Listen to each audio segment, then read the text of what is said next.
Hey, everybody! Remember us? It's been a while. How long has it been? Wait, it seems like we have audio problems. Al, can you hear Hey, me? yeah, I Ah, can hear you. What all about right, me? Can you hear me? we can hear you. How you doing, Al? In the stream. Hey, wait a minute. One, two, two. What? Mm, Where's Vic? it's a good question. See if we've got a health update from him. We don't. He wasn't feeling well this morning, so he decided he was gonna bow out, sit this one out, and we'll miss him dearly. But we'll plow ahead because these opportunities don't come along very often to have time to stream anymore. Well, obviously, right before we were going to go on at 11, but like right before that happened, there was some construction work going on in your other room. I heard a lot of swearing and kids yelling. So, what happened?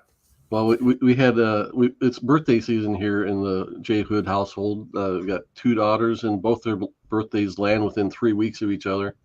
So right now we're right smack in between the two birthdays. So last night was the big, birthday sleepover. So we had, I think, six guest girls. I mean, so a total of eight in the building. And someone went home last night, but a few of them stayed over, and now they're trying to go swimming. But prerequisite for going swimming is clean up the mess you made last night. So that's what's been pulling teeth for the last hour to get four little girls motivated to actually pick little pieces of popcorn off the floor and sweep and all that kind of stuff. But That's what parents are for. life lessons, man, life lessons. What parents are for. Hey, we got Matthew Poe joining us. Matthew, one of our uh, regular viewers. He's one of the guys that actually he bugs me if we don't do streams, and I appreciate that. Matt keeps us motivated. He says it takes about 2 years from a concept to hitting store shelves for toys or model kits. That is why we don't have the Star Wars Rebels Ghost yet. Um, that's not completely accurate. Part of it is having that product in the pipeline to begin with, which the Ghost is not yet. No So ghost. it, doing sci-fi model kits is a bit strange these days because these shows come and go. They don't the ships are not characters in the show as much as they used to be. The Ghost is actually one of the ships that I would call one of the more hero ships, and it has made an appearance in Ahsoka. And so Oh, and it, what was the movie where everybody died? Rogue uh, One. Rogue One. It was in Rogue One. It was like what? Remember when they did the special editions of the Star Wars Yeah. movies? They put Shadow of the Empire, the one Dax Rendar or whatever. They Mhm. put his ship in the background. That's what they did with the Ghost in Rogue One. They put it Yeah. in the back. And Rebels was I think one of the more well received Star Wars kind of spin-offs. It was animated, which is kind of my only gripe. But if they'd made that into a live action show, you'd have people that don't bitch so much about the acolyte and stuff like that. That's the good thing about animation because I'll tell you what, like my one gripe about Acolyte is the green makeup. The bald headed lady with Mm-hmm. the green makeup, she looked very. I'm like, is this Star Wars or is this like some like a filmation Jason of Space Command? I mean, other than people not liking story elements and things that show introduced, the biggest complaint I've heard is that this is one of the most expensive shows they produced, and it still looks cheap. And Well, I think that just comes down to our expectations are too high these days. yeah, like maybe kid us would have been like, oh, this is awesome. Mhm. It had the feel of the old Ewok TV movies.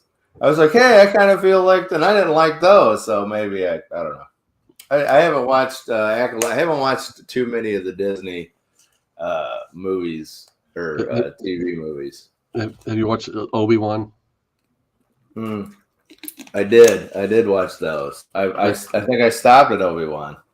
I think, in my personal opinion, Obi-Wan is the biggest offense to Star Wars. Just There's so much stiff acting in these. It's like because they're the stiff acting. Effects. I mean, it looked like a Doctor Who production. Hey, now, whoa, watch out! You're talking to a Whovian here. I like Doctor Who. No, I haven't watched it since Smith took Peter Capaldi. I think I watched some of him. Right, that's where we all fell off. Right, we were people were big on David Tennant. Matt Smith had a great following. It's because they started bringing in they brought in an ugly Doctor Who. They brought in an old man. They couldn't, dream about him so much, And then their damage was done. And then nowadays it's like it's forgot. Everything has its time, Doctor Who came back huge with Chris Eccleston, I think. Mm-hmm. And then David Tennant shot it to the moon. And then you got kind of the downswing of Matt Smith. I mean, when I was doing conventions, David Tennant and Matt Smith were two of the big. Baker. I forgot his Tom Baker. Tom Baker was probably one of the bigger Who's, and then you got those two. So Matthew says Lucasfilm is taking the kid out of Star Wars to a certain extent. They've got a very kid-oriented show coming up called Skeleton Crew, which they advertise the Goonies in Star Wars. And I'm like, just do the Goonies and do Star Wars and make Star Wars good. Just tell some. Wasn't that what Ryan Johnson was trying to do at the end of Last Jedi, where he had that kid? That kid with the powers at the end. I don't mind the kid with the powers. I mind the rest of the crappy movie he made.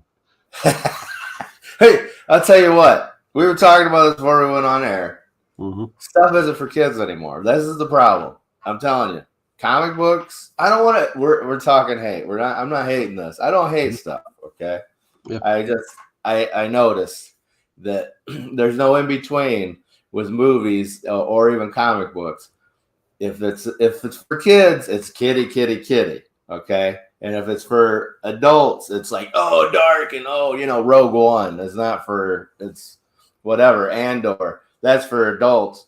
But then in between, they should have young adult stuff, but they don't have anything that's gonna, and I don't mean like young romance and all that stuff, but it just means something that's gonna appeal to the masses, not just niche things. So it's like, hey, why don't you, especially comic books, why don't you make it to where everybody can kind of read it? And if you're gonna do your dark, gloomy stuff, we'll have the Black Label. We had like that, or Elseworlds, or whatever. Especially movies. If you're gonna do, there's no in between for everybody. It's always either it's really dark, really message heavy, or it's like, hey, I'm farting. Like, oh, I farted. I have a force and I farted, or something. So especially in comic books. So. I have 2 points to kind of spin off of that. One is recently that I'm in the kind of toy and collectible business, and sales.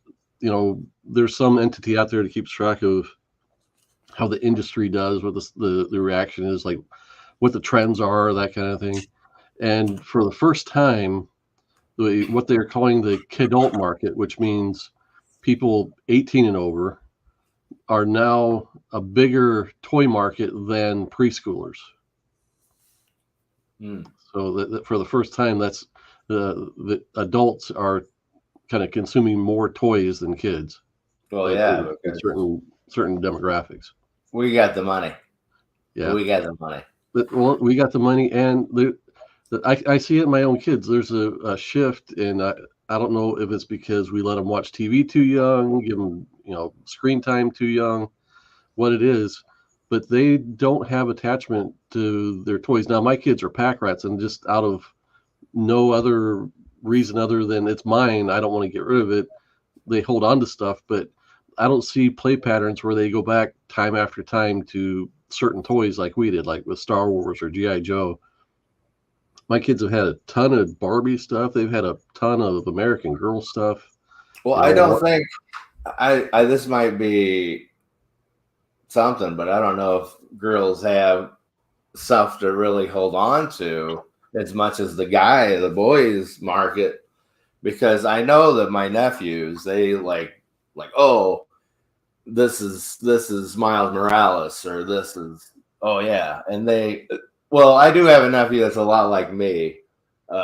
And he just, like, anything he's got, it's in a world now. It's like, oh, Batman was Optimus Prime. This is what we're doing, But your nephews are adults now. No. I'm talking. Well, he'd be my grand nephew or my second, okay. My niece's kid, and then my brother actually he's like just going to pre-kindergarten now. So big ups to my brother who's still shooting him. No. So the other thing I wanted to mention, as far as like, you mentioned like maybe they could make something that appeals to kids and adults. And it should be.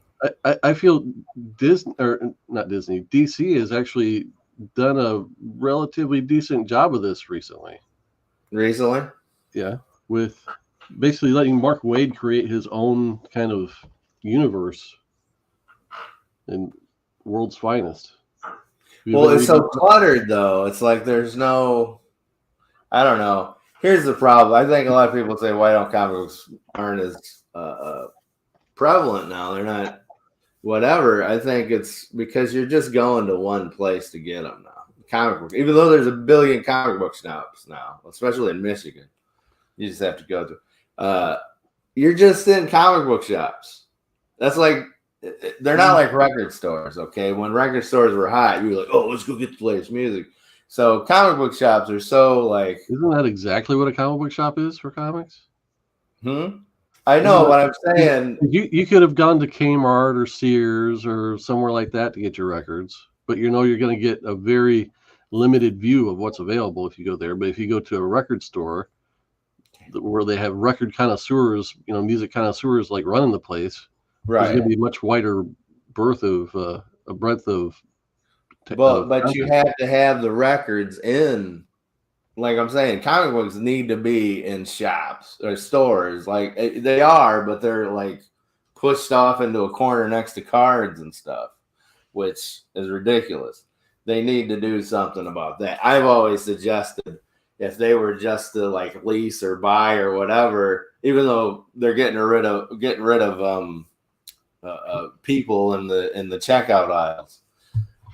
DC, Marvel, whatever, should rent or lease out the magazine racks, where people is and stuff like that, and put.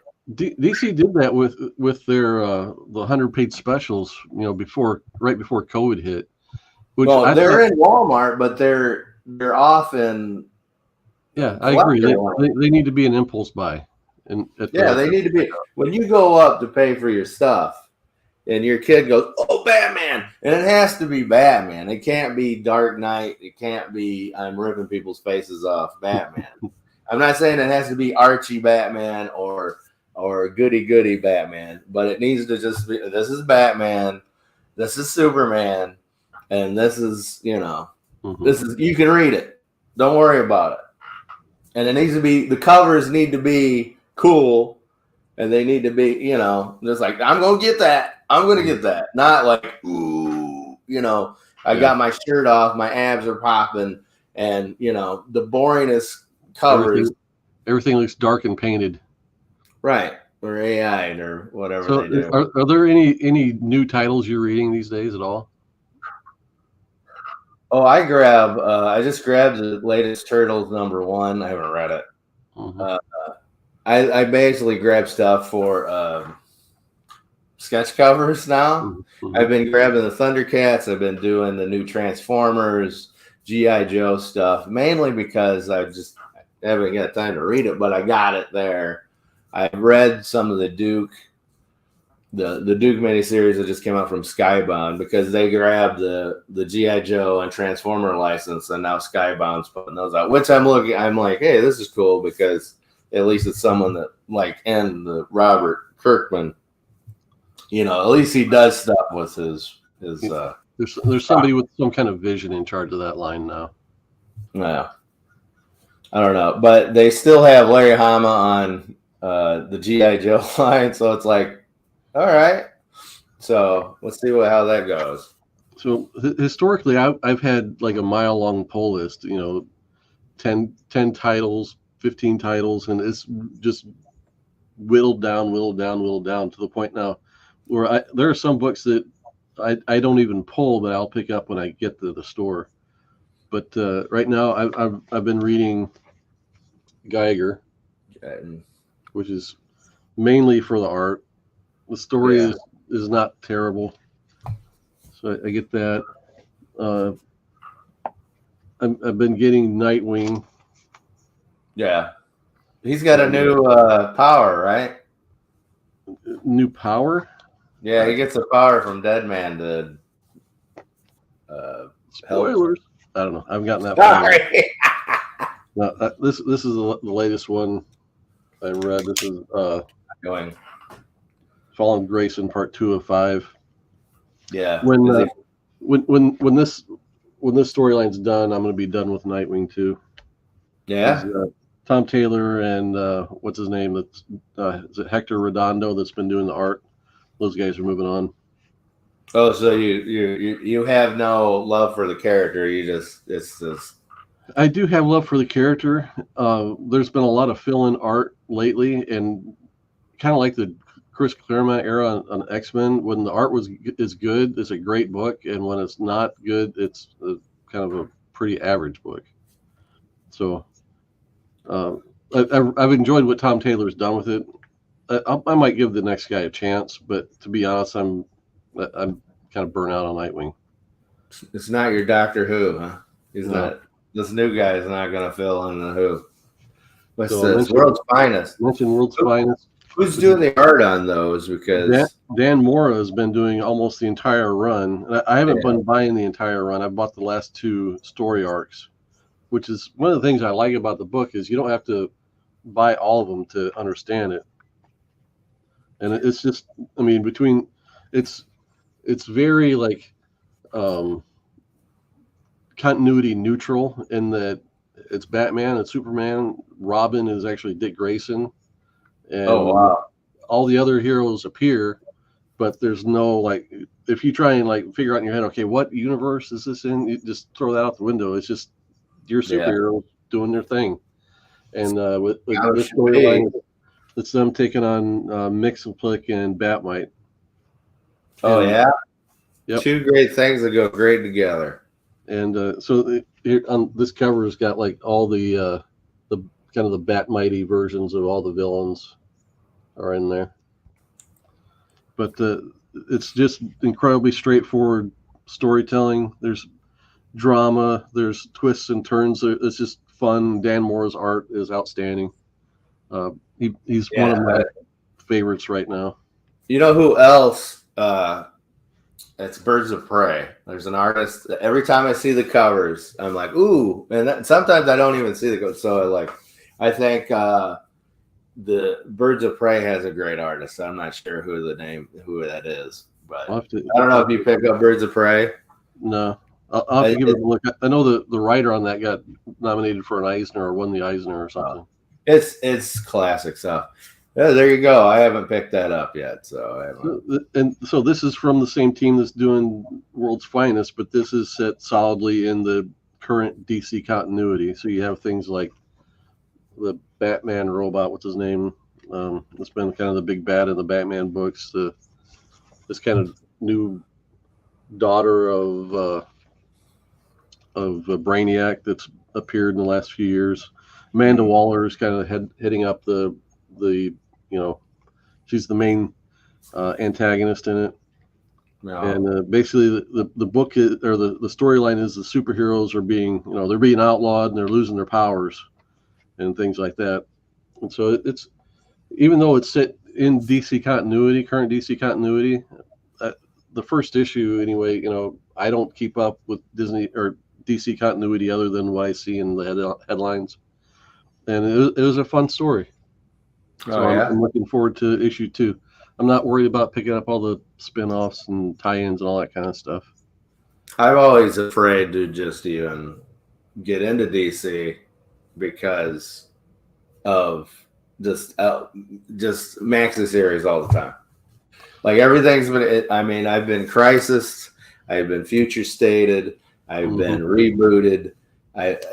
So right now there's no more DNA in this juice, So it had to be something really good to be like, oh wow, I'll go in there. I used to pick up. It's all art now for me, like because it's got to be a certain artist.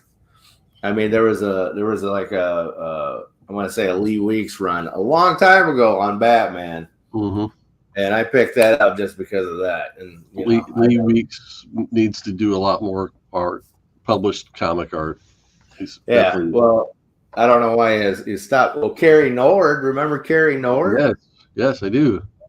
What's he working on?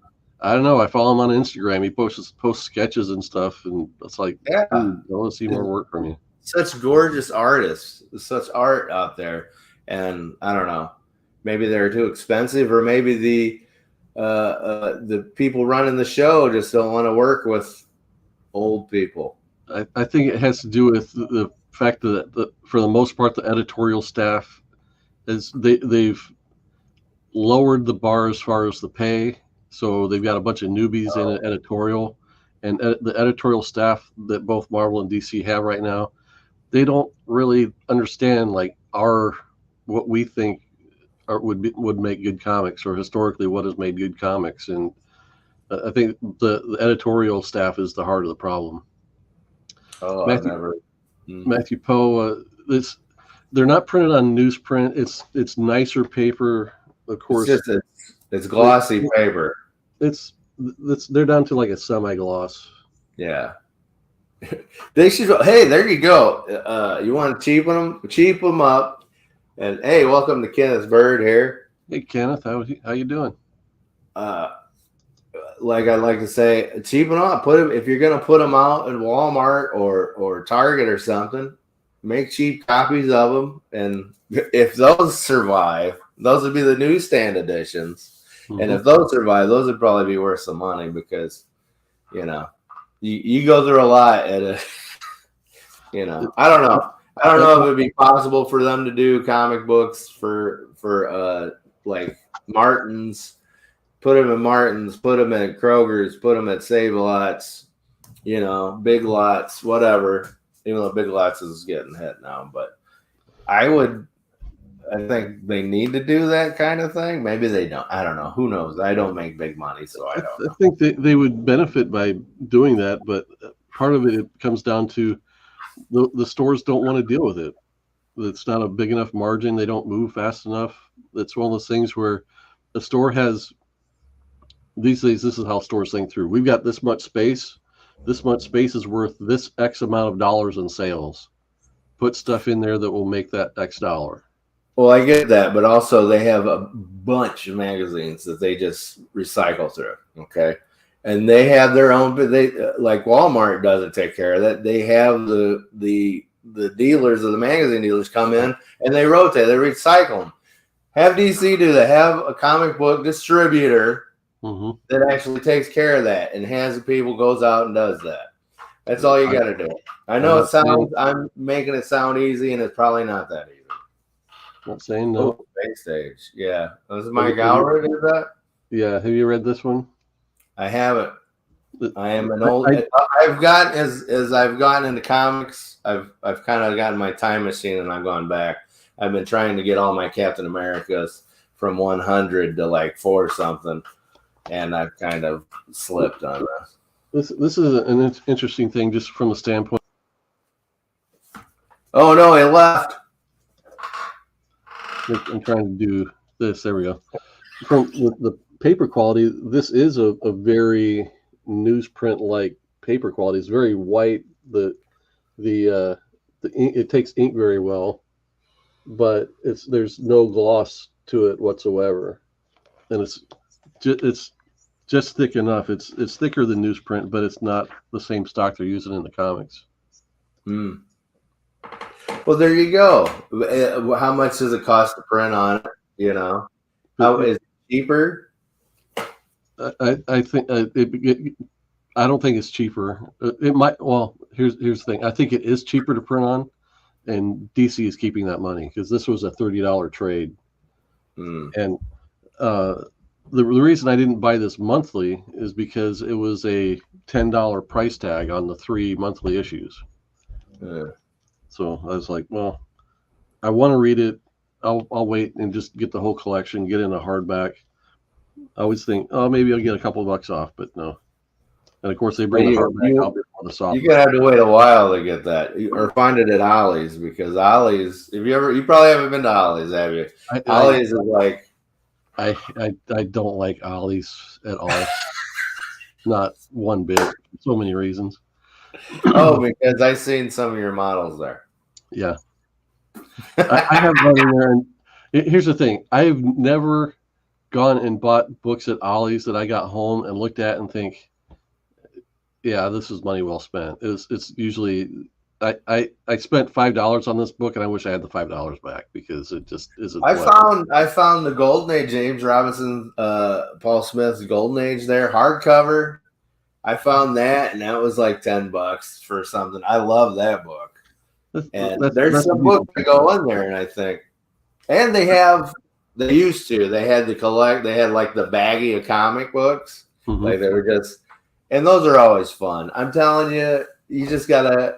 That might be over with. They might have got through that, but I know what you mean. I go there and all I do is find like the art of Flash, and it's like just pinup covers or something. Yeah. So the interesting thing about this book is that got it on the right side. So I was interested in it from the standpoint of, okay, anything Mike Allred does is going to be a little bit off from what you're going to find in a monthly Superman book. And as I was looking at it, it does refer back to Crisis, and actually has like Pariah and Anti-Monitor and stuff like that in it.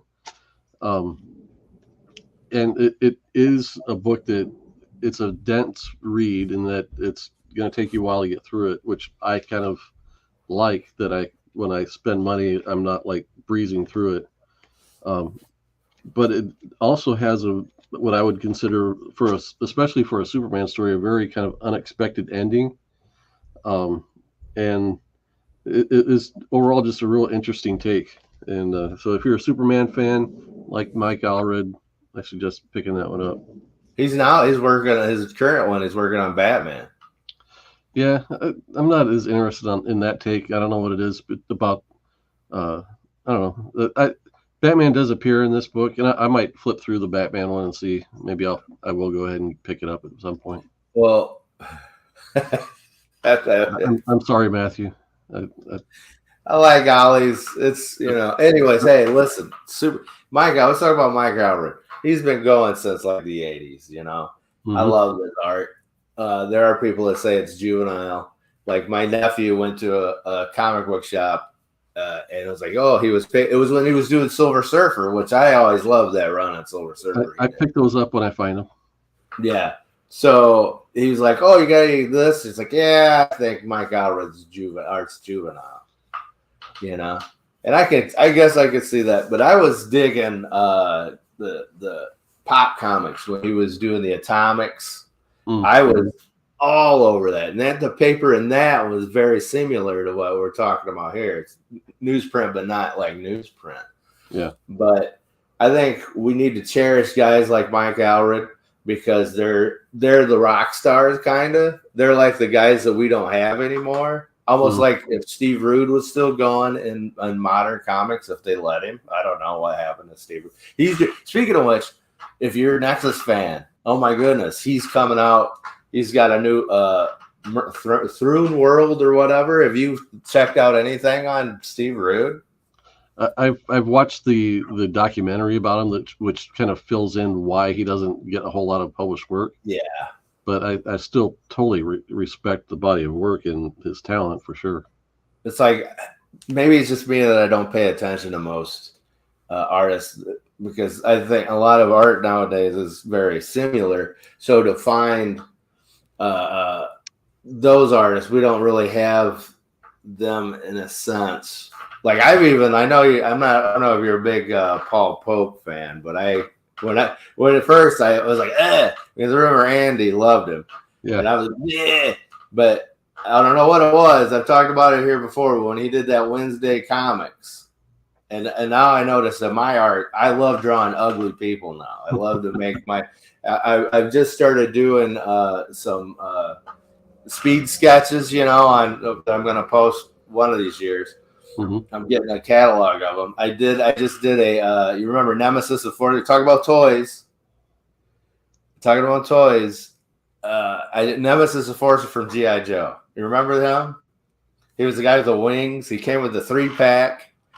The globule. It was the end. It was like the end of good G.I. Joe. Okay, I was probably over it by then. Yeah, he was the movie. He was a movie guy. Basically, he was just this big jacked up guy called the Nemesis Enforcer. He had like these like dragon wings, and he looked like he was like a mixture of Venger from D&D. You remember Venger? You probably don't even remember Venger from the D&D cartoon. It sounds familiar. Yeah, he had these. But the thing is one thing I'm going to bring up if I ever do my video. I'm wondering what came first, the chicken or the egg, because he came out and then Archangel appeared. And he's very reminiscent of Archangel. So you would have to wonder, when did Archangel appear? 87, 88, maybe? I couldn't give you a year. I remember the State of Comics at the time, but I don't know what year it was. Yeah, but I'm doing the thing is I'm doing a picture of this guy, and at first I was doing him like on model, it's like if I had the model sheet next to me, and I was like, nah.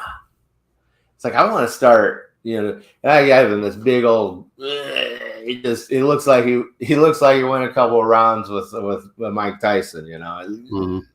So I'm getting into that. So Paul Pope is kind of like I'm digging a lot of his stuff. Anyways, what's Matthew Poe saying here? Process of making a product into a model or toy. Yeah, we'll get into that in just a little bit. I don't talk about work a whole lot on this channel, but we'll talk a little bit about it today. But before we do, I want to finish up showing my pickups. Okay. Go ahead. So, just real quick, went to an antique store nearby. Ooh. Got a few of these for a nice. What antique store did you go to? This one was in Goshen. It's the Goshen Antique Mall. Oh, I gotta hit that up. They didn't have a lot. They have a lot in that place. They don't have a ton of comics. But they did have one dealer that had a few things that caught my eye, and I brought them home. Nice. 80-page giants. I love those. I love them. You know what I started picking up? Listen, I was going to some flea markets recently. There's a lot in Niles. Okay. Mm-hmm. They're not dollar bins. They're like $2 to $3 bins. Yeah. But I've been grabbing. So I spent a lot of money at these places now. And then you can find some flea markets are untapped potential, man. Oh, that's awesome. Is that Neil Adams? Yeah, it is. The two. The stand guy. Batman. This is probably one of his earliest pieces at DC, I would bet. Just because it's got a look very similar to the Batman cover, Batman 200 cover he did. Yeah. What is his first actual work at DC? Our Army at War, like 181, something like that. I've got it. I've shown it before. It's funny because it's like you look at the art and you're like, yeah, you can tell it's Neil Adams, where you're like, yeah, but he's not really Neil Adams at this point. Yeah. I have a World's Finest that he did where it has the Superman, Batman, Revenge, Death Squad or whatever. Mm-hmm. It's his art. It looks like him, but it doesn't like, you can tell they're still like, no. There's a style here. Yeah. he did a lot of I don't know a lot, but he did some work on like the Jerry Lewis comics and stuff like that. I haven't picked any of those up. Well, he was good at likenesses too. So yeah. So this is one of the things that I picked up at that flea market, and I picked this up mainly for the art. All right. And the articles.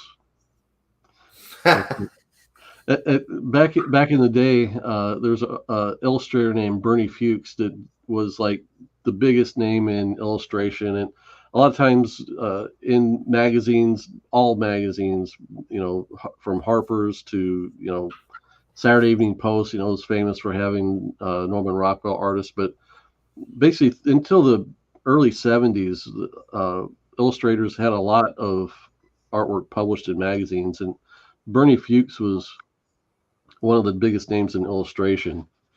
So I recognize his art in this little pamphlet for the Playboy Resorts. And cool. It's just a really cool, style that kind of captures the look of American illustration from that era.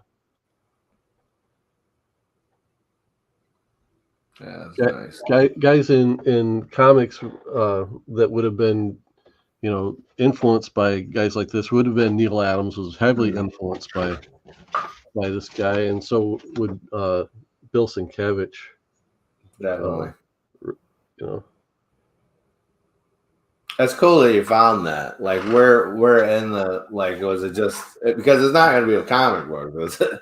Yeah, no, it was like in the front of the store with a bunch of brochures and stuff with maps, like road maps. The place has a lot of car memorabilia, like oil cans.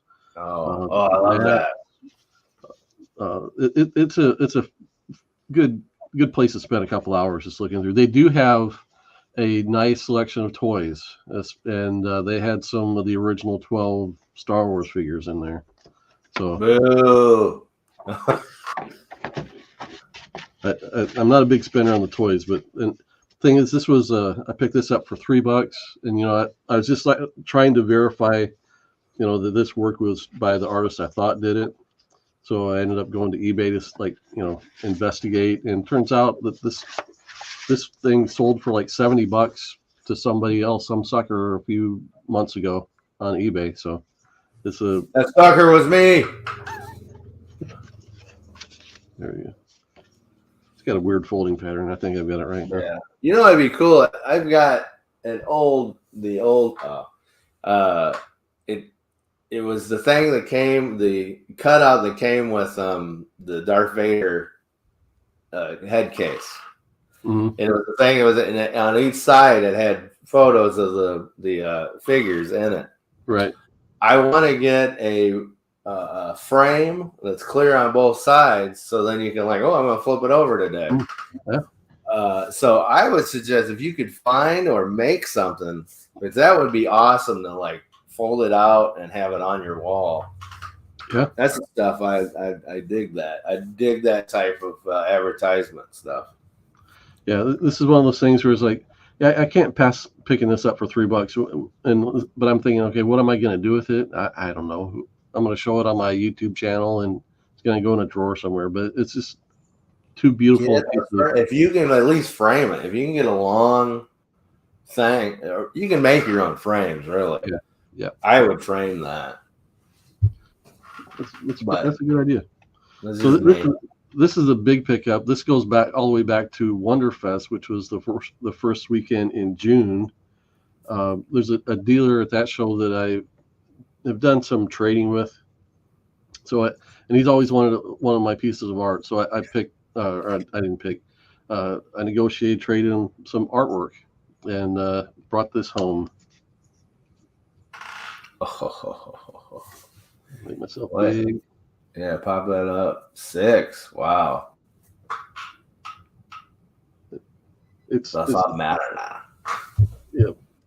It's not, it's not high grade. It's a solid mid-grade book. It's got some stains at the top, a little bit of a rusty staple I'll need to fix up at some point. But that's nice. Yeah, X-Wing number 6. If ever I want to fulfill my X-Men run, completely, I'll have to have one. So the opportunity came along to trade for it for a piece of art I didn't feel I had to hold on to. Yeah, it's funny how when you get just a piece of something, then you're like, well, maybe I can do the whole run. That's what happened with my Captain America stuff. I had the 100 already, so I was like, and then I was at the local at the Buy Me Toys, and they had a lot of the caps, early caps, and I bought those. And this is before I wanted to get all of them. And luckily, I did grab those because now the ones I need, I'm like almost done. I need about 70 issues. That's a lot. But it's because of you. Because I see one time we were doing a show and you had all the Titans out there. It's like, what do I have that besides All-Star Squadron, which, I think Captain America, I'm about done. I just need 101 and then a whole bunch of other ones.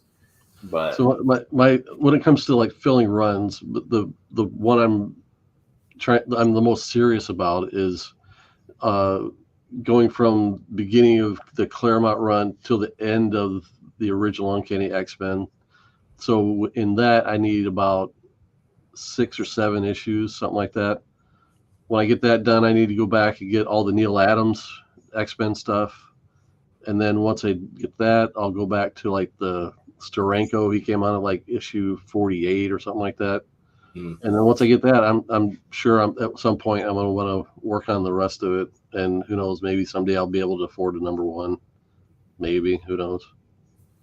But you're talking about the All-Star Squadron.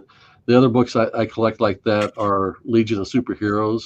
Oh. I'm not sure how many I need to go back to the original where it went from Superboy to Superboy and the Legion. I've got those early issues, but I want to go from that until the end of the 5 years later run. And I've actually got all the 5 years later of all the stuff. What was 5 years later run? It came out in '89, and that was where they wanted to reboot things. Like the steam had run out of the Legion of Superheroes, so they said, okay, then we're going to end it here. Then we're going to relaunch with the number 1, and the number 1 starts 5 years late after the last issue. Is that when like Griffin was doing it? Yeah, I remember that.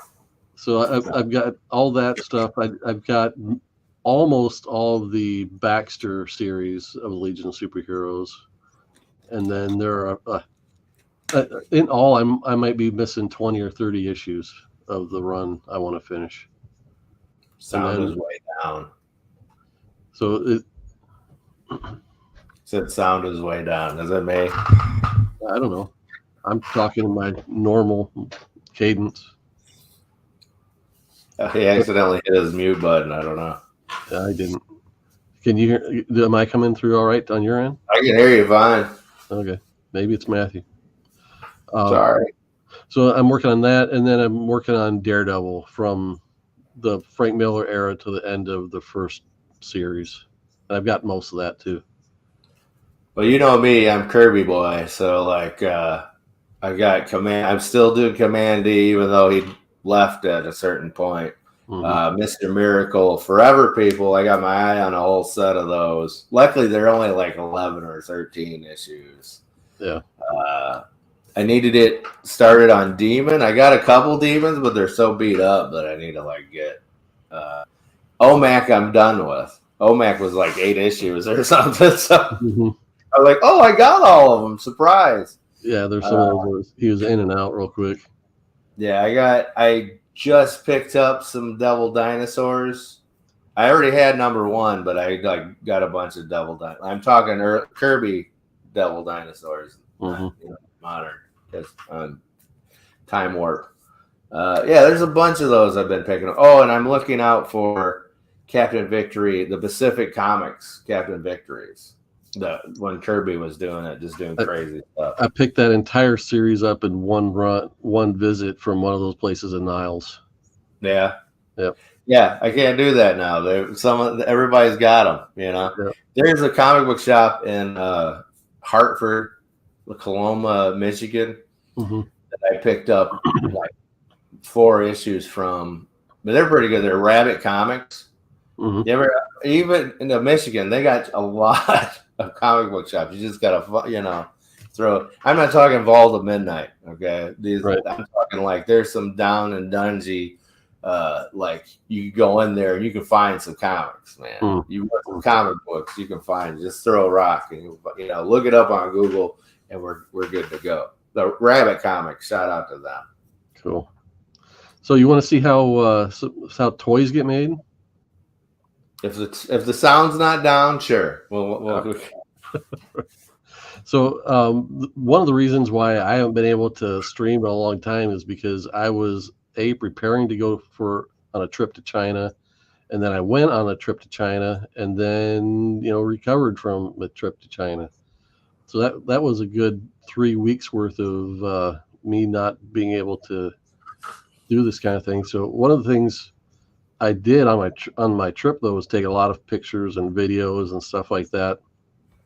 Like I said, I'm in the toy and collectible business as far as my day job goes, and so the whole visit was to find new factories to build our products, see what their capabilities are, see get ideas from them, as far as what our products could be. Matthew's in the audience, and he's big into sci-fi modeling, and so that was my kind of my bread and butter as far as the work I was doing. Now I'm in charge of the entire creative group at our office, so I'm much more high level and don't get to actually develop product anymore. But part of what I'm doing though is like finding, like I said, new not finding, but looking at these new factories and seeing what looks good, who we should roll with. But before we get started with the toys, so one of the big questions is always, what's life like in China? And like we think about, okay, what are the simple things like the bathroom like? And if you've ever been to a far eastern country, you will have run into a bathroom like this. So this is the normal everyday toilet that you'll find in mainland China and in other places. Is that for both 1 and 2? Yes. Nice. So yeah, you'll run into this in the Middle East and the Far East, and anywhere that if there's any place, like a lot of these factories will have one bathroom with American style toilets for people like me that come and visit them. But everybody else in the building, they're using this. They're standing, squatting. I mean, just think through if you're taking a number 2 here, like the effort involved. Yeah. Well, if you're used to it, I'm sure it's great. But I would worry where everything's going. I mean, I'm a 52-year-old man, and my knees aren't what they used to be. So I'm thinking this through. If I had to take a number 2 here, would I survive the whole process? You'd be stuck in the ground. You'd be What did you do, Jamie? Did you get down, get low? Get low. As far as I understand, you would squat here, and yeah. So you've got all this accoutrement, to the right over here, the spigot and the bucket and all the extra cleanup detail in case somebody is off target. Yeah. Hey. But it does flush. There's that button on top of the tank. That is a flusher, so water does flush out of there. There's no water sitting in it. But yeah.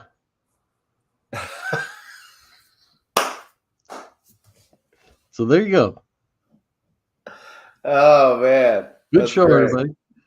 Good. Right. You got him with that. That's toy modeling right there. That's what.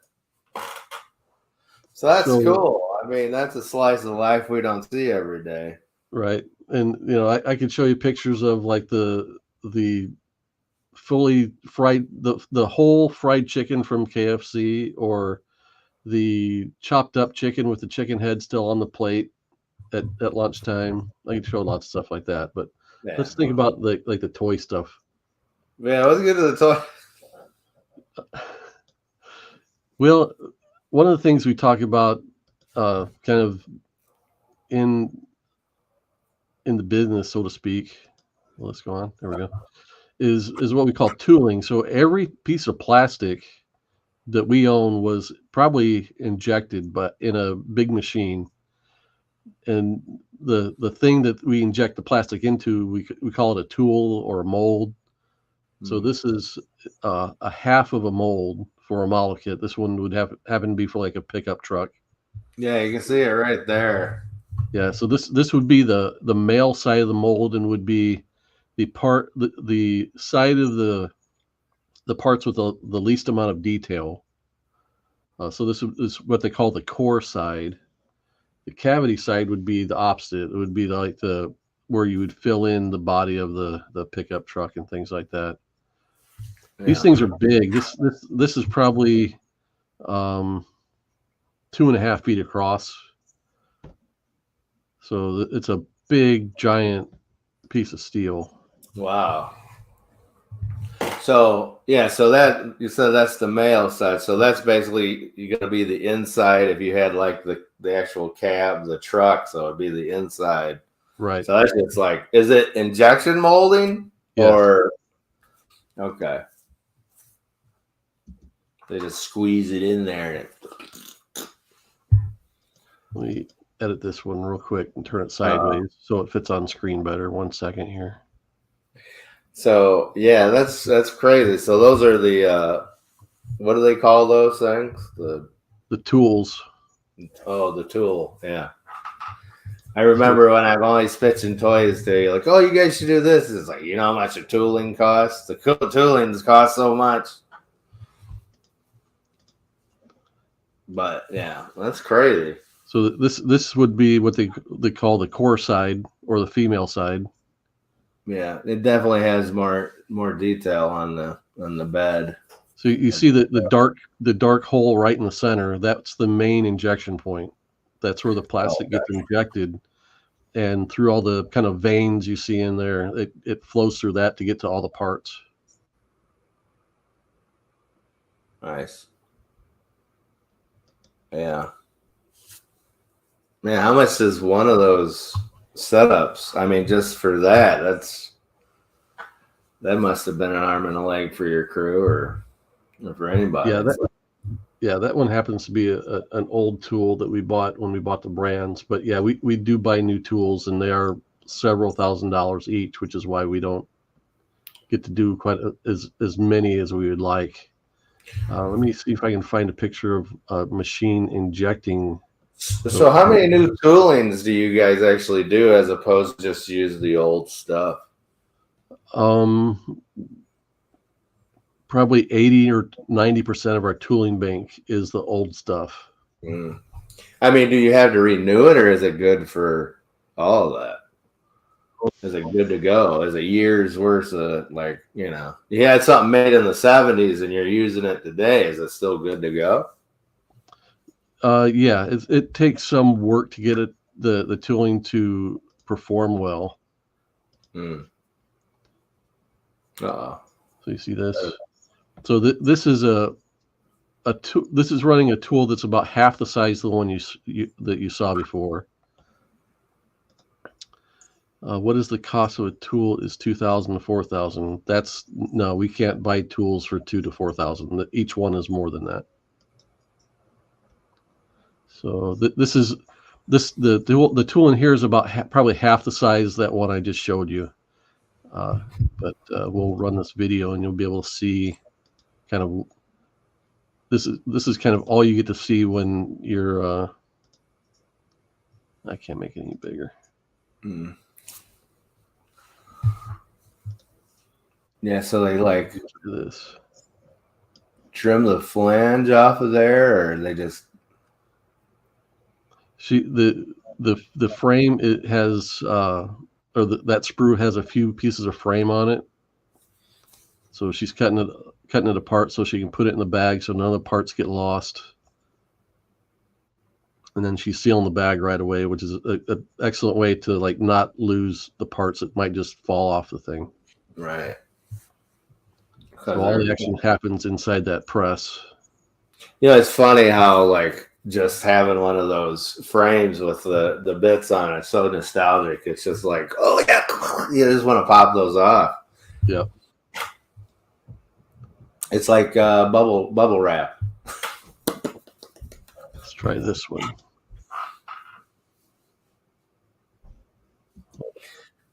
This is cool though. I like seeing into that. I mean, you probably on the trip, it's like you see this a few times. You see it the first couple times, and it's like, hey, that's real interesting. And then you walk through 7 different factories, and it becomes old news at some point. like, yeah, whatever. Yep. I've seen it all. Oh, you got a person in there. Oh no, you're seeing through there. Okay. Oh, she's like, no, you're messing it up. What are you doing? Yeah, I don't know what the big emergency was here. I think somebody was just showing off. That, or maybe there was a flaw that they wanted to check. That's the way they made it look, but I don't think there actually was, because this lady was just doing her thing here. Yeah, maybe they had found one. They had gotten some from a previous batch, and we're like, oh no, you messed all these up. We're going to murder you. Yep. So that lady was one of the things we kind of pay attention to is like, okay, what's the look of this factory? Like if we look at this example, like it's messy, right? There's the walls are all chipped up. The machine is worn, things like that. I can tell you, we went in June, and it's June on the equator, and we were in Hong Kong on the first day of summer. It was 130 degrees. No, it wasn't 130. It was the hottest first day of summer in 130 years in Hong Kong. Yeah, that's the thing. It's like my house. Look, I have a garbage die-cut Cricut machine, but I make great stickers. Okay? It doesn't mean whatever I'm making it with, hey, don't get lost in the sauce, baby. You know what I mean? You don't want to know how the sausage is made. Just eat the sausage. Yep.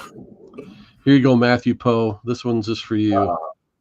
This is what a brand new die looks like, or brand new tool looks like. Is that the Excelsior or the? This is the Cerritos from Lower Decks. Oh, okay. And it's interesting to see. I've seen the parts recently, and like you can pick up on the fact that the parts have a little bit of a tooth from the tool making process, and there's some parts that you can tell that they like polished the tool, and now looking at this, you can definitely see like the areas of the tool that have been polished on the surface of the saucer. Yeah, I like the fact that I instantly knew it was a saucer. It's like, hey, I know that's. See, some tools are not survived. Like the Defiant, yeah, that tool broke. I'm not sure exactly what broke in it, but it got to the point we couldn't use it anymore. Now, how many tools have been destroyed or lost? But then, how many tools have been sold to people? Like, there's got to be like some people like, yeah, I took it and gave it to my buddy down the street. Not a lot of that. It was mostly just the previous owners of the brands didn't think that they would ever use the molds again, so they just destroyed them and sold them for scrap. That's generally what's happened. So, well, and then you can't really get back to that. You just have to do a new. Yeah, I don't know if someone has like. Can you make a new one based off the old? Like take the actual model and then like make one off of that? Yes, we've done that before. Yeah. Is it like, does it make it look puffier? Does it like, because you see these 3D printed, like, or they laser done these G.I. Joe or the big Star Wars guys, when they kind of look like the old toy, but they're not, they got some puffiness to them. Right. I mean, it depends on how much attention you're paying to it, because we would make sure that the part looks exactly like the old part. They might be arranged differently on the frame, on the sprue, but we make sure that the part looks as good or better than what it did before. Yeah. Because, I think when it comes to reproducing like old toys, it's got to be because you got people like us that are like, wait a minute, he didn't have this. This little Nick here wasn't here. What'd you do? So, So here's a new factory to us, and they were making, they weren't making these products for us, but for a different company. And I hope I don't get in trouble for showing this. I doubt if anybody will ever notice. What is that? These are, and let me see if I can zoom in here. Maybe there's an NDA on this, man. They're making cell phone holders, using licensed characters, and they're legit. That's some other company has paid the rights to use DC and Marvel, and so this is the Joker. So over here on the left side, you'll see the little Joker figure standing there, and that's a built piece, so they know what they're making. Right. And then these workers are gluing the parts together. So this would be PVC, same kind of material you make a figure out of, a action figure or a little statuette. I mean, that's kind of what this is, a little plastic statuette of the Joker. Hey, Rob Altus, good to see you. Most tools wind up as anchors for boats and all.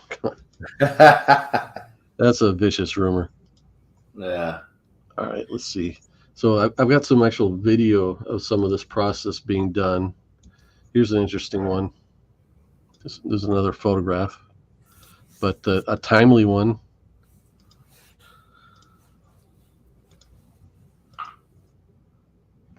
So here they're putting together Deadpools. Oh, that's great. Again, this looks like my house when I'm making stickers. It's cleaner, actually. Yeah. So what figure are these? What's that? What style of figure? This is like Rotocast, or is this like Legend figures? They're injected molded PVC figures. So this is an assembly stage, so they're gluing parts together. Yeah. So we'll go backwards in the process. Now you guys don't have the Marvel license anymore, right? No, not currently.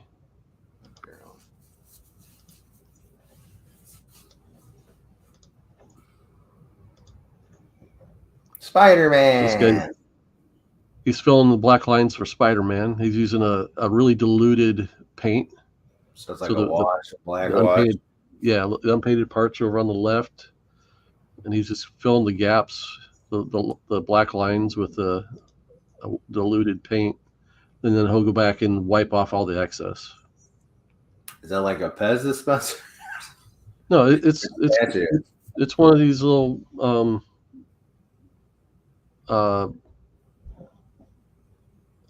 cell phone holders. Here, I've got a picture of like a bunch of them. Let me find that. There we go.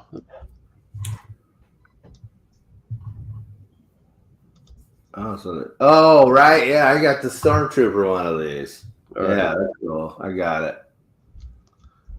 So we get to zoom in here so people can get a better look. There's actually two styles for Deadpool. One, he's holding it behind his back, and one, he's holding it in front of him. But you can see, Batman there.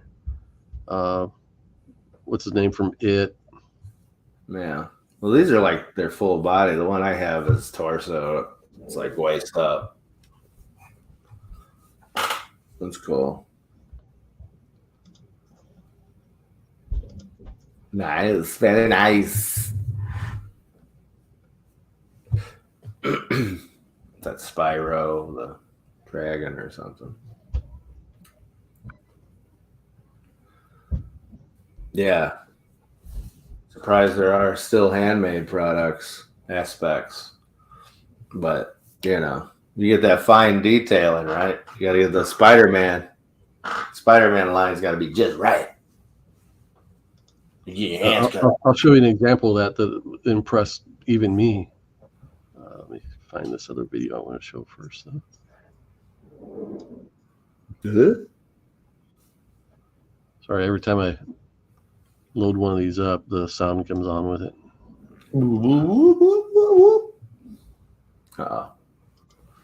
See here, she's painting the red on Deadpool's legs.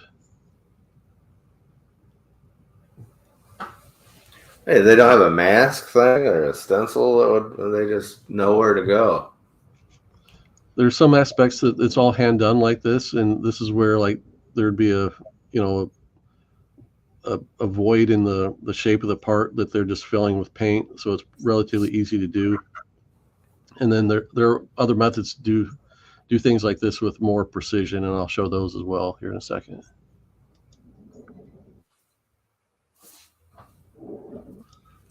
And this is the one that was impressive here.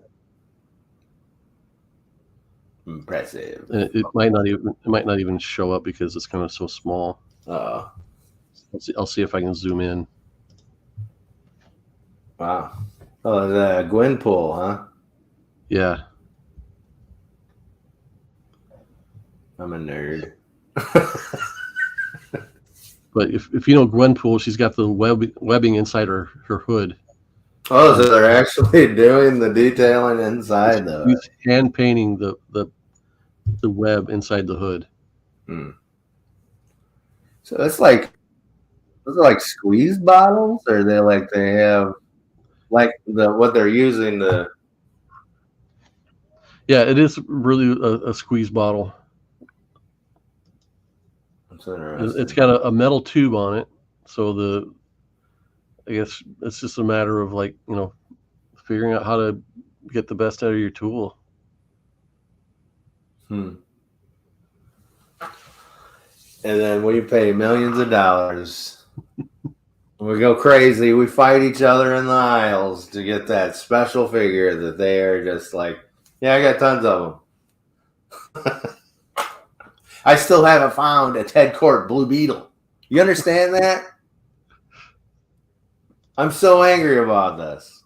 I want a Ted Kord Blue Beetle, McFarlane Toys Superpowers right here. I can't find it.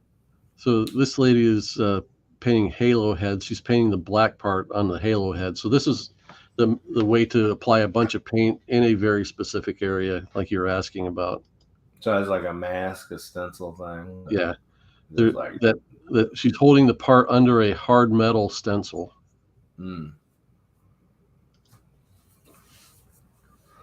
Nice.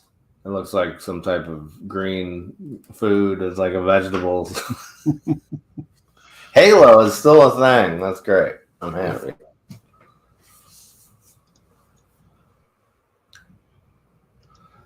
So anything of yours, guys, that's been worked on that you can show, or are you just like showing every other company's deep dark secrets? I'll show. Okay, so one of our big lines is 1/64 scale die cast, our Johnny Lightning and Auto World, and so I'll show the decoration of some Auto World castings here. Do you have any Christines that I could get off of you? I don't know if we have any in stock anymore. I gave them all away for Christmas once year, and I want one for myself. You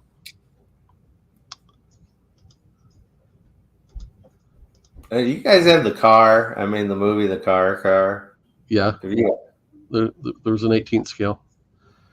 So this process is what they call pad printing, and so you see like the 5 diaphragm looking things on the machine, and what it's going to do is it's going to pick up each one picks up a small bit of ink, from a screen printing plate and then places that ink or paint onto a part. And in this case, it's the bumper for a 1/64 scale pickup. So I'm trying to show the part in the foreground. You get a better look at what it is at the end. But each time the machine comes down, it's placing a small bit of paint on the part. For that little area.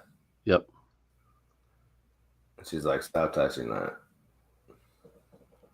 So each little bit of silver paint, each touch of the machine is putting that silver paint down.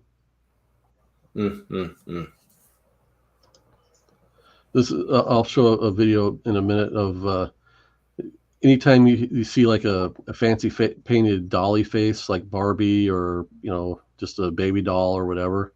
This is the process that's used to do that. And that costs $1 million just for that paint.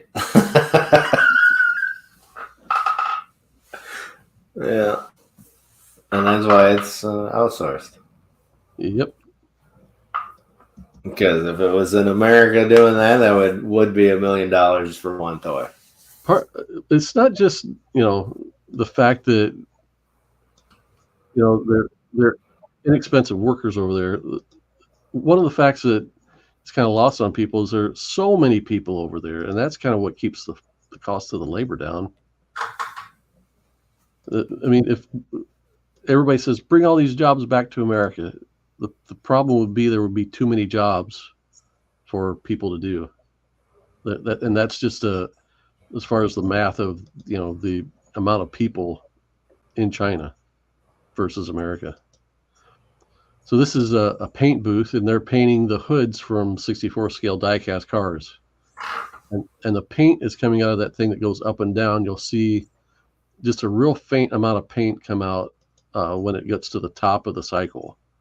It comes out at the sides in a circular kind of pattern away from that thing. This is how I like my meat. Yep. Pad printing. Yeah. Pad printing. What's pad printing? Oh, like what you showed it? Yeah. Tampo printing or pad printing. Yeah, that was that process. Yeah, this is fun. I didn't know what you were going to show us, and I'm digging this. I think this is. You need to, if you could splice it and put it on just so people can watch it, that'd be pretty cool too. I'm making a slideshow just to show friends and family, but I'm about 2/3 of the way done, and it's like 200 slides. So I've even got to kind of edit that down because people will lose interest over that much content. Too much content. Die-cast bodies kind of in process, waiting to be decorated further. Oh. These are top fuel funny cars. Yeah. That Hot Wheels or Johnny Lightning or? They would have been NHRA Johnny Lightnings, I guess.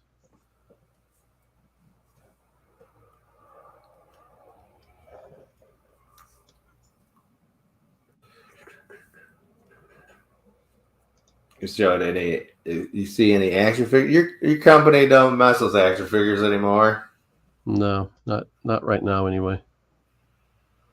So this is the production line for packaging up the die-cast. Here we go. We're doing some last-minute touch-ups with markers of something that got missed or something like that. This dude's putting each car in its blister.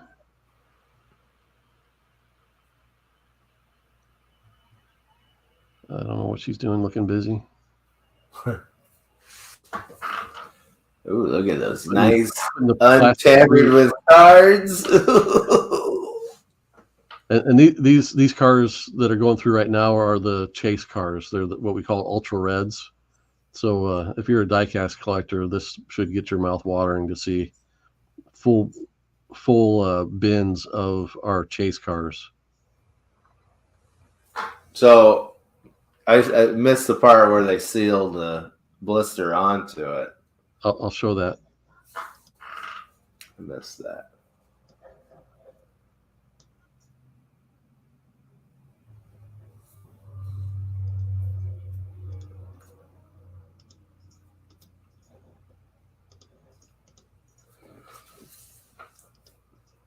So okay,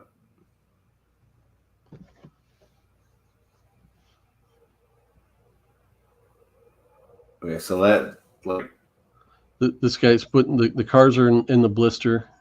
This dude with the wacky hair is setting them down in a jig. The guy next to him is putting the blister card on top. okay. I only did one there. The machine is probably melting whatever glue is involved. Yeah. To get the blister to stick to the card, and then this lady in the front is pulling them off. Or like kind of laminates it on there or something. Yep. Nice. That's funny. So this factory is the one that makes most of our products, for that matter. And it's not terribly sophisticated as far as automation and stuff like that. It just makes me know that I could do this in my house. In my basement. I'm gonna be the new for round 2. I'm gonna start packaging your toys. It's like, what's this dog hair doing in here? Oh my goodness. Let me see. That's Captain Picard's dog. You didn't know about it. It's his Romulan dog hair. It's cute. You want to see just what it's like to want a car ride? What the streets look like? Sure. I've got a bunch of these, so we'll just pick some random ones.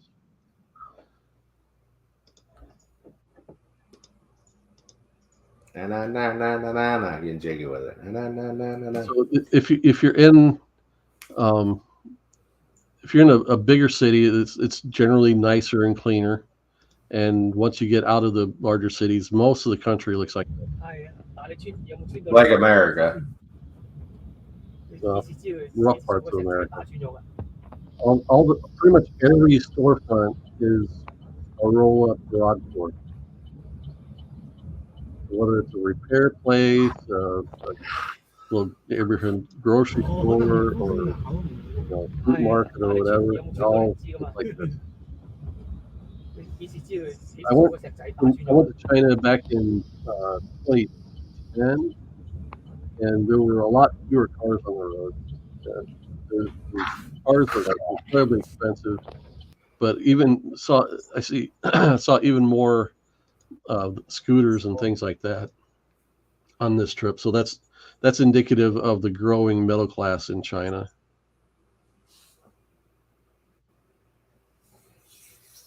Yeah, like I said about America, there's way too many cars on the road here too. So try driving them down my street. They're parked like almost in the middle of it. I'm like, what are you doing? Yeah. We used to have, park or driveways. Now they just park on the road. So I on the way I was looking for little pieces of contraband that only my geeky friends would enjoy, and this was one instance of that. One of the rare instances. Some factories have whole areas that are quarantined because Disney does not want you to see what they're working on. But this is a product coming to you soon that is from, well, that doesn't even look like the new Superman S, so that's not from the movie. False alarm. This is a Superman figure. I don't know what it is or what it's for. This is a statue or something, right? Just like I thought it was for the movie, but that logo doesn't match the S that's in the movie. Nah. That looks more like something you just get at Target. Rob says he was just in Taiwan and there are a million scooters running around. I think that area of the world is known for their scooter population. And that's why Star Wars put in the scooter crew. Maybe. This is kind of difficult to pick up what's going on in this one, but if you've ever seen, I mean, basically any car model, whether it's a model kit or a toy, is going to have chrome parts on it. These are the vacuum chambers that do the metallizing of the parts. Oh, like you're talking like the chroming out or something? Yeah. Crack metal? Yeah. On the rack over here on the right, you see little black parts, and on this rack we're walking up to, everything's fully chromed. Here's a question. Could you be like Han Solo carbonated in one of those where you're just in there and it covers you? You're like, ah! I don't know that anyone would survive the electroplating process, but I don't know for sure. Is this how they did the Silverhawks back in the day or no? I am not terribly familiar with how those look, but probably. So, like I said, the black parts are unchromed on the right, and then the close-up will be on the fully chromed parts. Cool beans. So that's like rims and stuff, right? Yeah, engine parts and rims.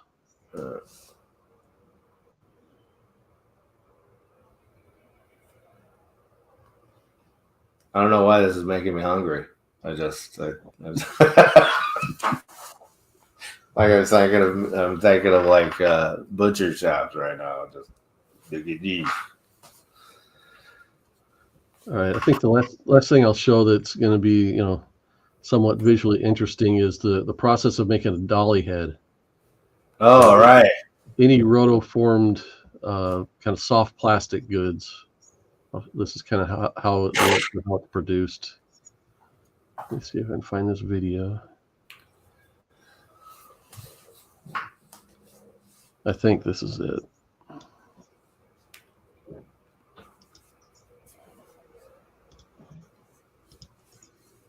We'll show this, and then we'll show some dolly heads getting decorated. Dolly heads. So this is a relatively long video, almost 2 minutes. But this guy is he's taking finished parts out of these jigs, and these jigs are very hot. That's why he's wearing gloves and using tools. He needs sound effects like hoo, ha, ha, ha, hoo, ha, ha, ha.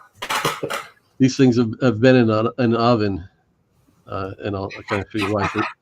He's pulling the doll heads out. He's just yanking them right out of those tools. Hey, who's this cat with the phone in front of you? Like, knock it out of his hand. One of the guys from work. He's just trying to get the same kind of video. Get him out of here. So this is the finished batch, and we'll go through the steps of making a new batch as we watch.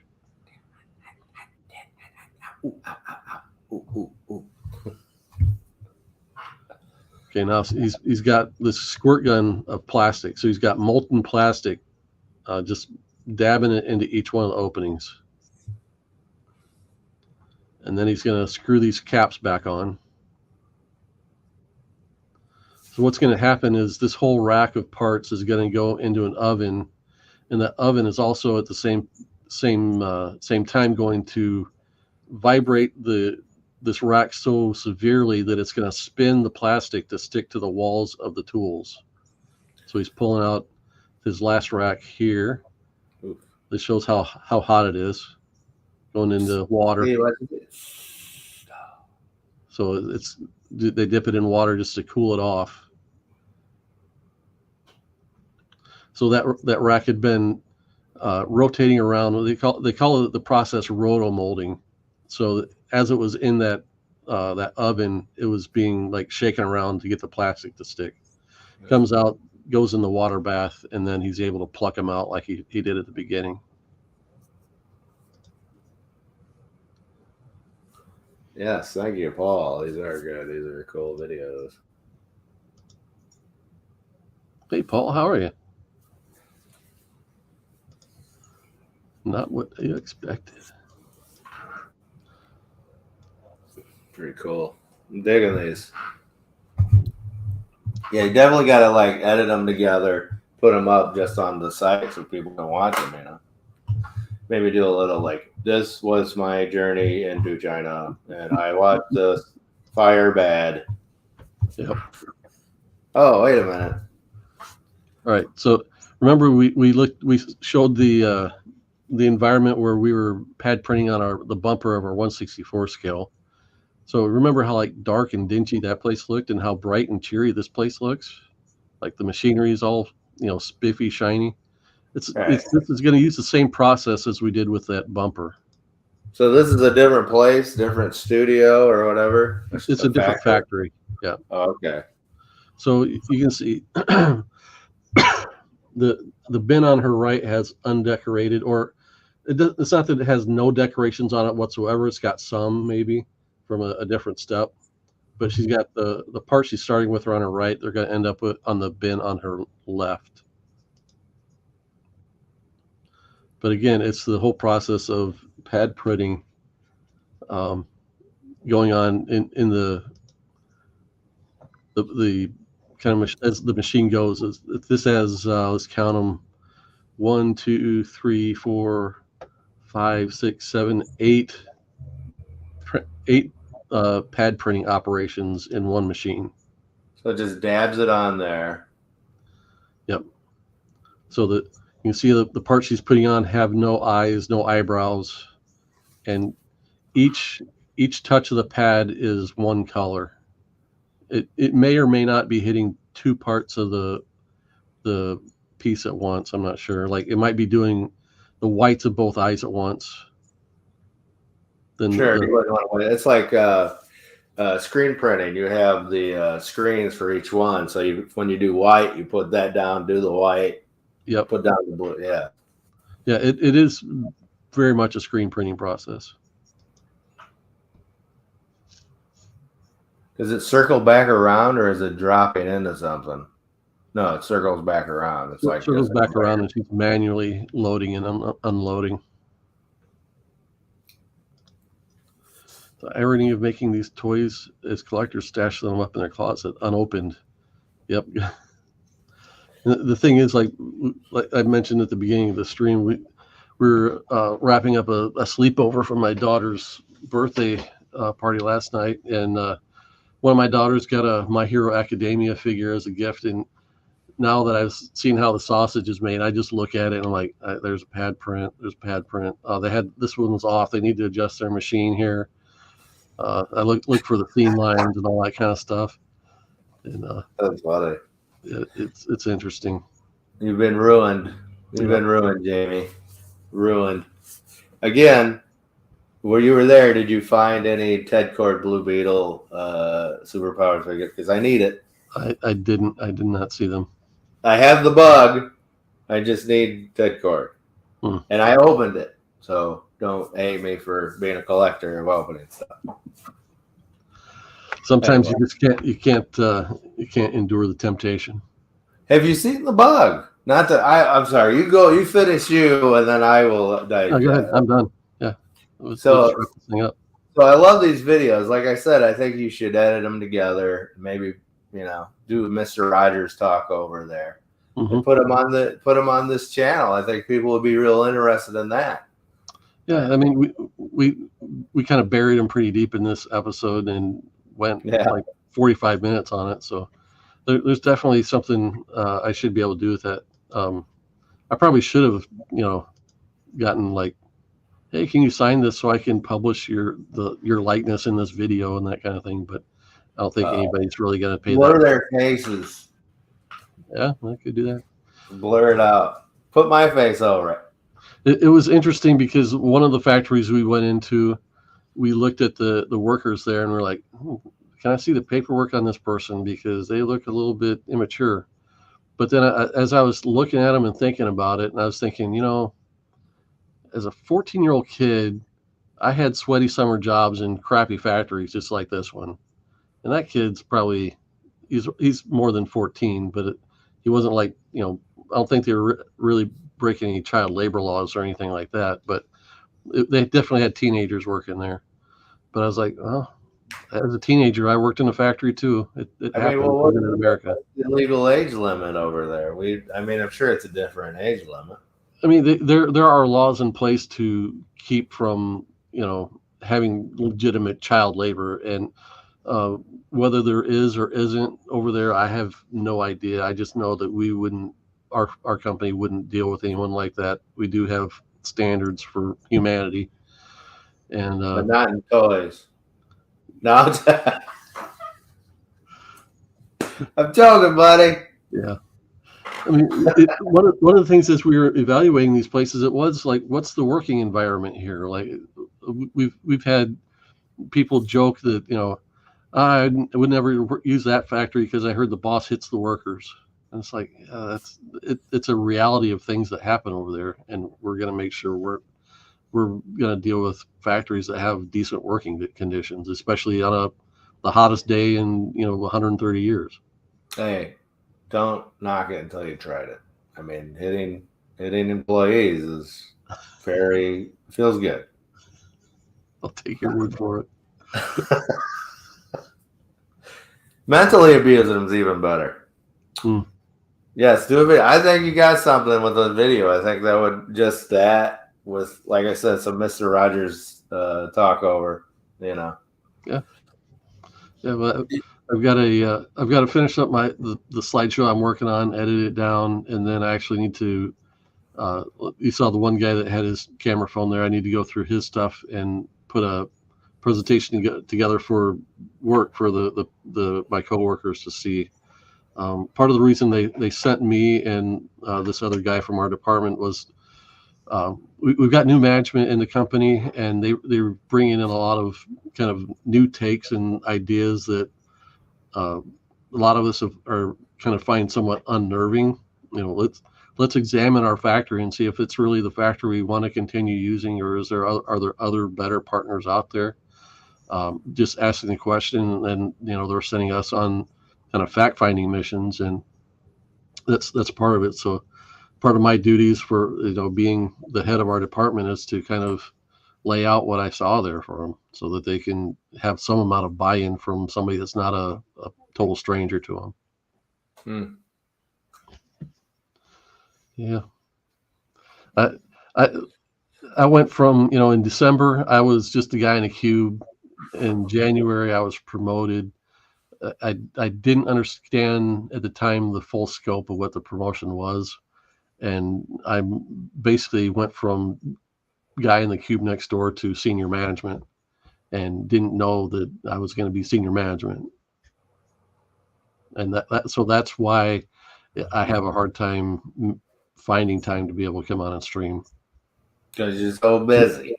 Yeah. And, I showed my haul of comics that weren't bought at the comic shop, and my haul for the year so far is these three and the X-Men #6. That's all the off the map shopping I've done this year.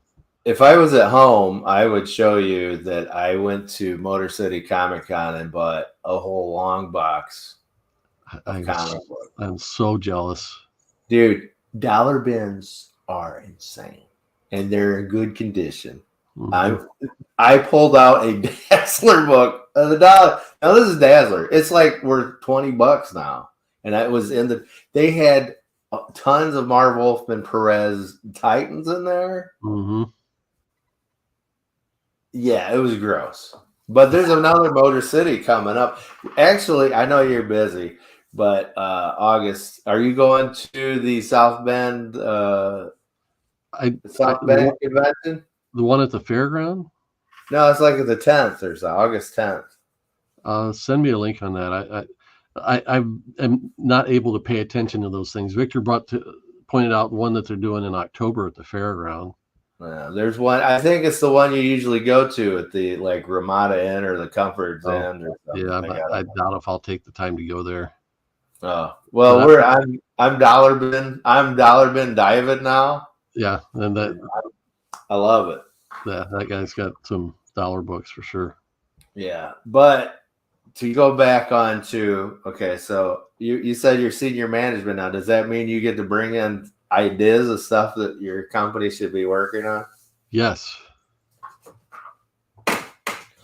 So does that mean you could be like, hey, we should try our hand in this or our hand in this? Not only would I be the one to say, hey, we can look at trying this. I can say, we are doing this.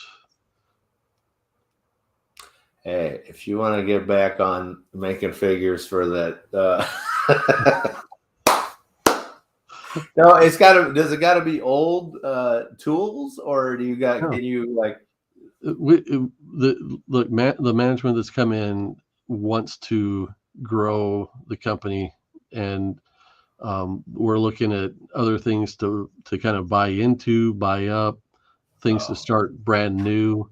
We went to the licensing show and had a very interesting conversation with a big name brand you would know, where I said, we're looking into getting into this part of the market, and I think your property would fit right in. And they're like, yeah, that sounds perfect. And in 2026, we have this marketing initiative that ties into exactly what you're talking about.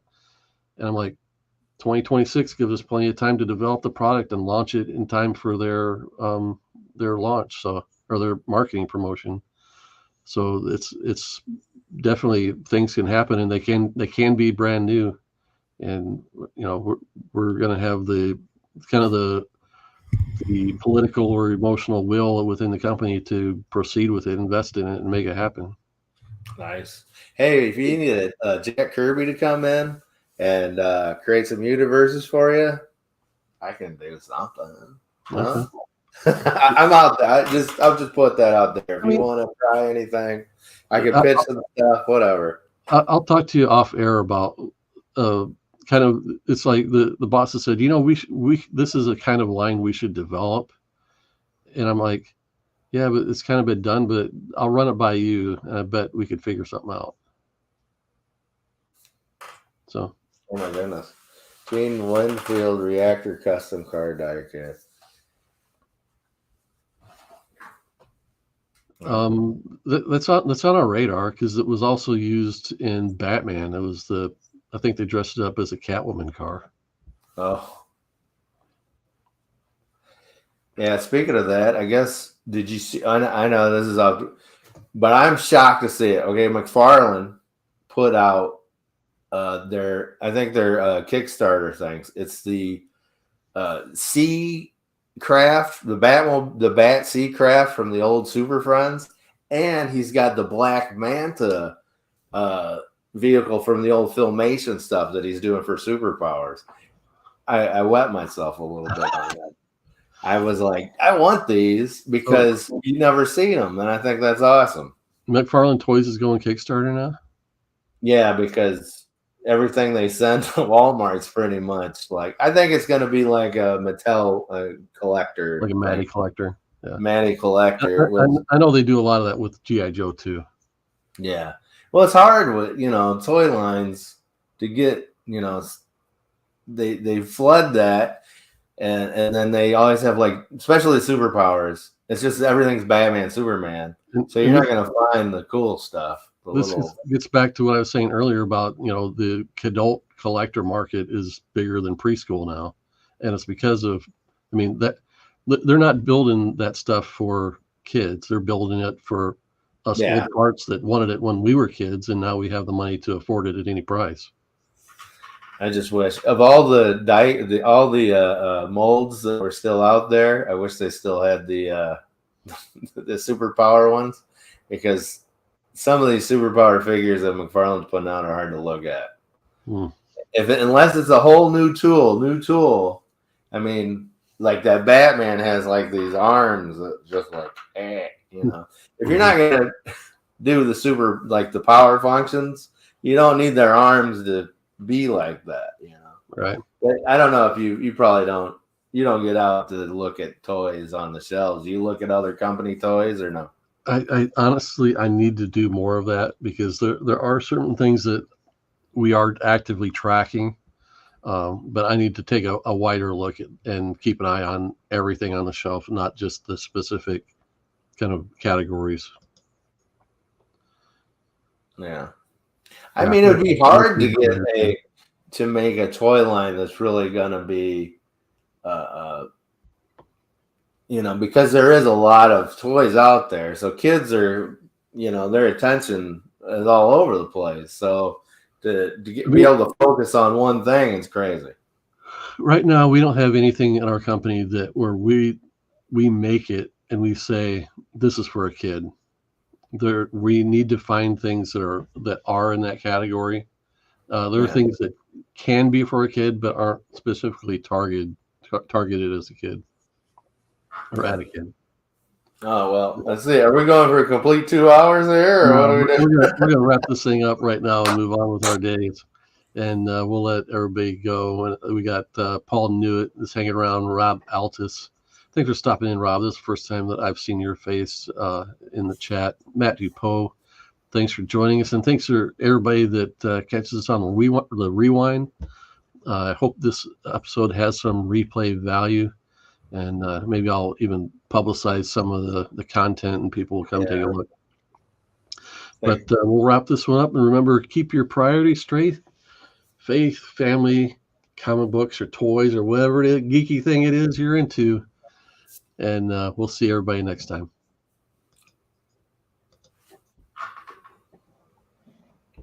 That's it.